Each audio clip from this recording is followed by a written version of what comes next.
Assalamualaikum and welcome back to our video lecture series of class 10 mathematics, and in this series we have started chapter number 21 partial fractions and currently we are on exercise 21.3 और previous video में हमने इस exercise से question number 1 attempt किया था और आज हम इसमें question number 2 as well as question number 3 दोनों को डिस्कस करने वाले हैं। तो स्टूडेंट सबसे पहले क्वेश्चन नंबर 2 की बात करते हैं।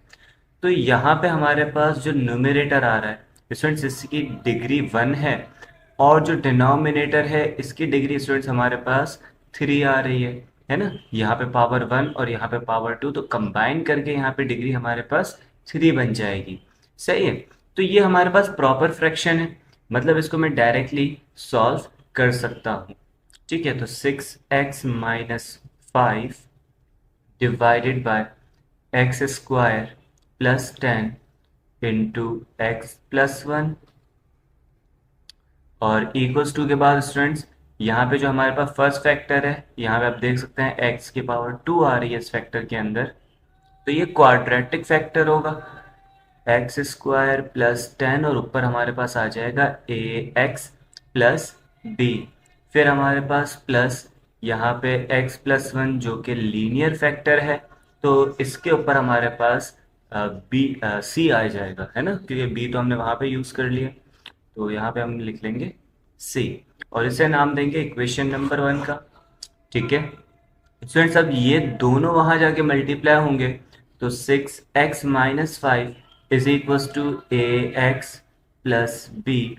ठीक है, डिनोमिनेटर में एक्स स्क्वायर प्लस 10 है तो ये कैंसिल आउट होगा, मतलब इसके साथ मल्टीप्लीकेशन में x प्लस 1 बच जाएगा प्लस सी, एक्स प्लस 1 कैंसिल होगा तो बचेगा एक्स स्क्वायर प्लस 10। सही हो गया और इसे हम नाम दे देंगे इक्वेशन नंबर 2 का। फर्दर इसे सॉल्व करते हैं स्टूडेंट्स, तो ये हमारे पास हो जाएगा यहाँ पर, अगर मैं a और b की वैल्यू निकालने की बात करता हूँ। ठीक है, तो देखिए a एंड b की वैल्यू निकालने के लिए मुझे c को जो है वो 0 बनाना होगा, है ना। और इसमें से अगर मैं सिर्फ a की बात करूँ तो b एंड c इन दोनों को 0 बनाना वो जो कि पॉसिबल नहीं है। ठीक है, लेकिन हम यहाँ पे c की वैल्यू को गेट कर सकते हैं, क्यों? क्योंकि a एंड b ये दोनों के दोनों x प्लस 1 के फैक्टर के साथ मल्टीप्लाई हो रहे हैं।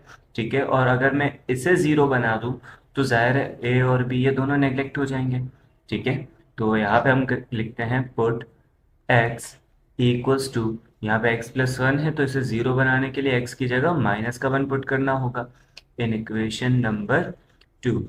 So this will become 6 into minus 1 minus 5 students a into minus 1 plus b, और यहाँ आ जाएगा -1 plus 1 plus c into -1 squared plus 10।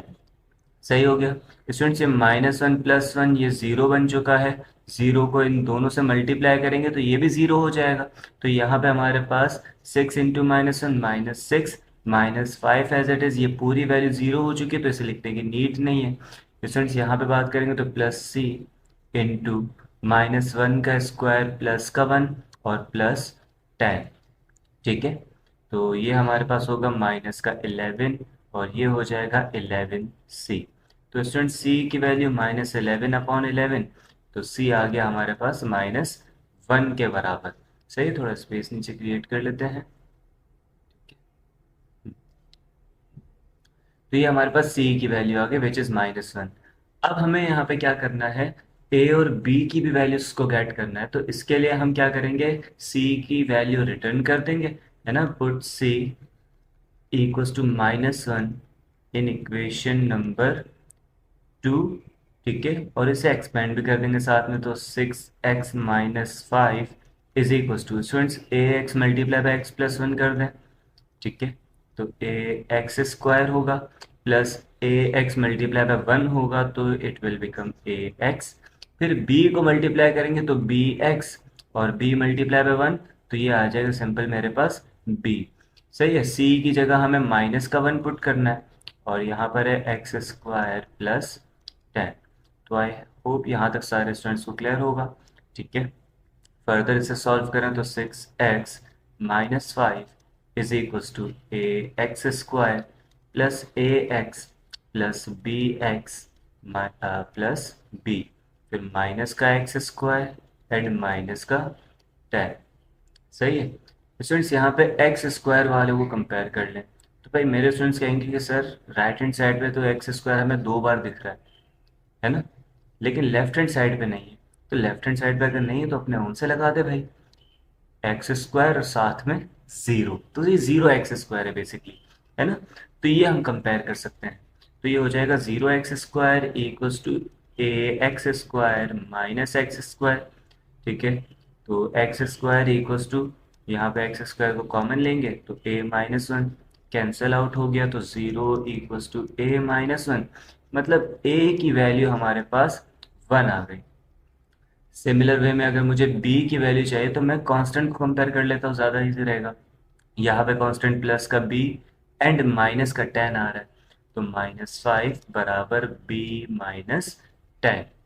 -10 है, वहाँ जाएगा प्लस का 10 होगा, तो b की वैल्यू हमारे पास आ जाएगी +5 के बराबर। अब सिंपल इसे मुझे इक्वेशन नंबर 1 के अंदर पुट करना है, तो यहाँ पे लिख लेते हैं put a equals to 1, b equals to 5 and c equals to -1 in equation number 1। और इक्वेशन नंबर 1 हमारे पास क्या थी स्टूडेंट्स, ये रही इक्वेशन नंबर 1। यहाँ से कॉपी कर लेते हैं, सॉल्यूशन में बाद में रब कर दूंगा। ठीक है, तो यहाँ पे हम इसे पुट कर लेते हैं भाई। सही है। और जो जो चीज़ें हमें यहाँ पे नहीं चाहिए, जो एक्स्ट्रा आई है उन्हें हटा दो। तो ये डॉट हमें नहीं चाहिए, ये ए नहीं चाहिए, बी नहीं चाहिए और प्लस सी नहीं होगा। सही है। अब देखिए सिंपल हमें यहाँ पे वैल्यूज पुट करनी है, तो ए एक्स था तो ये हो जाएगा 1x। सही है। और प्लस बी है तो प्लस का 5 और माइनस सी मतलब माइनस का 1। हम जानते हैं यहाँ पे x के साथ 1 शो नहीं होगा, तो इसे हटा दें। सही है। और ये हमारे पास फाइनल इसका आंसर बन जाएगा। क्लियर हो गया स्टूडेंट्स, काफ़ी इजी क्वेश्चन था। ठीक है, अब इसी तरीके से हम इसके क्वेश्चन नंबर 3 को भी सॉल्व करते हैं। अब स्टूडेंट्स क्वेश्चन नंबर 3 जो इसका आ रहा है वो बज़ाहिर तो हमें देखने से काफ़ी लेंथी लग रहा है, लेकिन वो भी बिल्कुल इसी तरीके से ही है। पहले हम डिग्रीज को देख लेते हैं। तो देखिए न्यूमरेटर में जो हमें हाईएस्ट डिग्री दिख रही है वो 3 दिख रही है, और डिनोमिनेटर में 2 बार हमारे पास 2 आ रहा है, इस तरीके से मल्टीप्लाई हो रहा है, तो ये डिग्री ऐड होकर हमारे पास 4 बन जाएगी। मतलब ये भी हमारे पास प्रॉपर फ्रैक्शन है। ठीक है, तो नंबर 3 हम सॉल्व करने जा रहे हैं अब। सही है, फैक्टराइज भी हुआ हुआ ही है तकरीबन ये, तो इसे एज इट इज लिख लेते हैं 15 plus 5x plus 5x² minus 4x³ ठीक है, और डिनोमिनेटर में स्टूडेंट्स x² है तो ये होगा x मल्टीप्लाई बाय x। सही है। ये देखिए फैक्टराइज नहीं था, इसको कोई भी क्वाड्रेटिक नहीं कहेगा, ये फैक्टराइज हो सकता है फर्दर। और ये जो हमारे पास है x² प्लस 5, ये एज इट इज रख देंगे is equals to. Students first हमारे पास फैक्टर लीनियर आ रहा है तो इसके नीचे x और ऊपर a आ जाएगा। सेकंड जो हमारे पास फैक्टर है वो लीनियर तो है लेकिन रिपीटेड है, तो ये हमारे पास होगा x² और ऊपर हम लिखेंगे b। थर्ड फैक्टर हमारे पास क्वाड्रेटिक है, तो ये होगा x² प्लस 5 और ऊपर हमारे पास आएगा cx प्लस d, और इसे नाम देंगे हम स्टूडेंट्स इक्वेशन नंबर 1 का। सही हो गया। फर्दर इसे सॉल्व करते हैं, तो ये तीनों हमारे पास जो है यहाँ पे पहले मल्टीप्लाई होंगे। सही है। जब यहाँ मल्टीप्लाई होंगे तो एक एक्स कैंसिल होगा, दूसरा बच जाएगा। तो भाई पहले तो लिख लेते हैं 15 plus 5x plus 5x plus 5x² minus का 4x³ is equals to, students ए मैंने लिखा यहाँ पे, और देखें x है, ये तीनों मल्टीप्लाई होंगे तो एक x कैंसिल होगा, मतलब बचेगा x इंटू x² प्लस 5। फिर प्लस b है हमारे पास, तो b के साथ x² कैंसिल हो जाएगा और बचेगा x² प्लस 5। सही है, ब्रैकेट के अंदर। और cx प्लस d है तो स्टूडेंट cx प्लस d आ गया, और इसके साथ हमारे पास आ जाएगा x²। सही है ना, क्योंकि एक्स स्क्वायर प्लस 5 वाला ब्रैकेट कैंसिल होगा, ये दोनों हमारे पास बच जाएंगे। क्लियर हो गया? तो इसे हमने नाम दे दिया इक्वेशन नंबर 2 का, 3 नहीं भाई, इक्वेशन नंबर 2 है। अब यहाँ से हम देखें तो कॉमन फैक्टर हमारे पास ए और बी के साथ आ रहा है एक्स स्क्वायर प्लस 5 वाला, लेकिन क्योंकि ये एक्स स्क्वायर है तो यहाँ पे मैं इसे कैंसिल आउट नहीं करवा सकता। देखें एक्स स्क्वायर की जगह हम इसे क्या वैल्यू रखें कि यहाँ पे दोनों कैंसिल हो जाएं, है ना? तो ये पॉसिबल नहीं है। लेकिन ए और सी सी डी को देखें तो यहाँ पे इन दोनों के साथ एक्स आ रहा है ना? तो एक्स की जगह अगर हमने जीरो पुट कर दिया तो ये जीरो का स्क्वायर जीरो होगा। Zero multiply by these two values become zero, zero multiply by these two values become zero, मतलब हमारे पास सिर्फ बी बच जाएगा। तो हम बी की वैल्यू एटलीस्ट यहाँ पे फाइंड कर सकते हैं।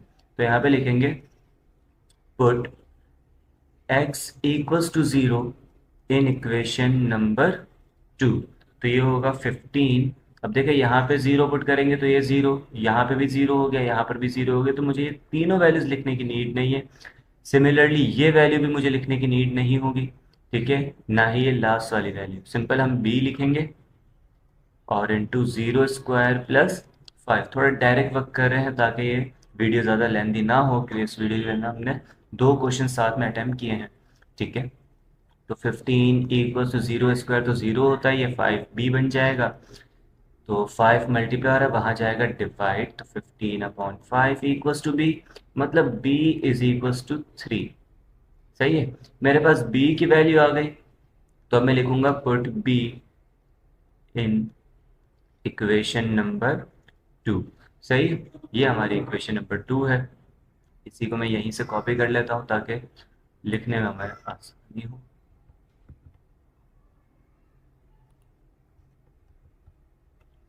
और लास्ट में हमारे पास यहाँ पर एक्स स्क्वायर। सही है, तो भाई इसे बस एक्सपेंड करना है और बी की जगह हमें 3 पुट कर देना है। तो ये हो जाएगा 15 plus 5x plus 5x square, है ना?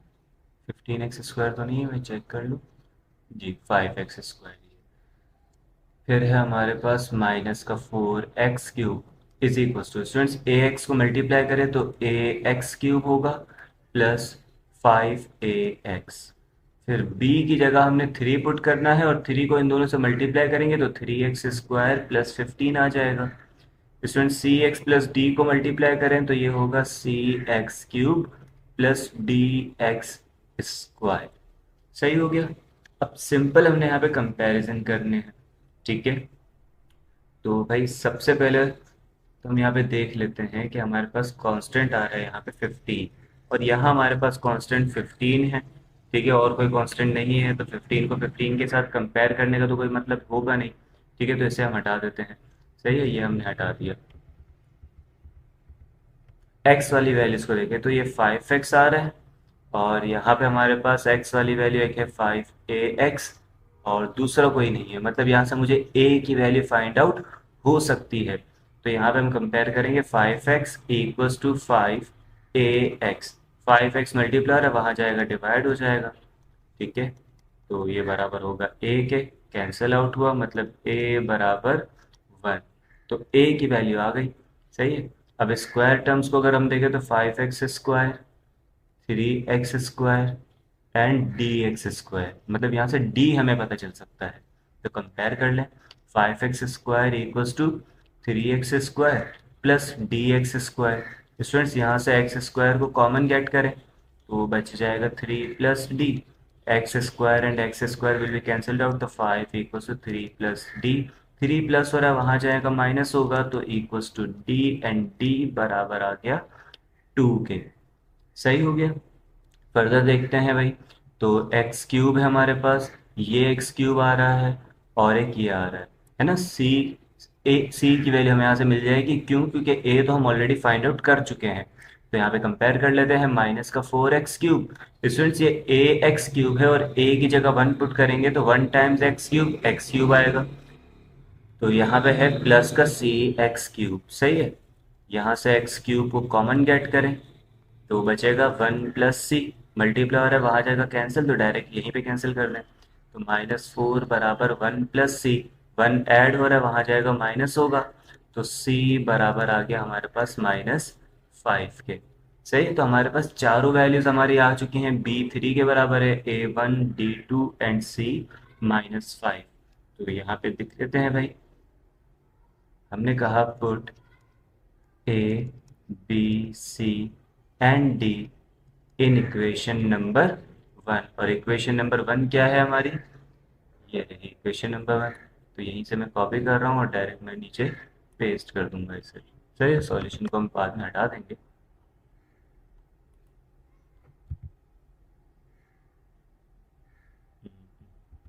कंप्लीटली मेरे पास कॉपी नहीं हुआ, दोबारा करके देखते हैं,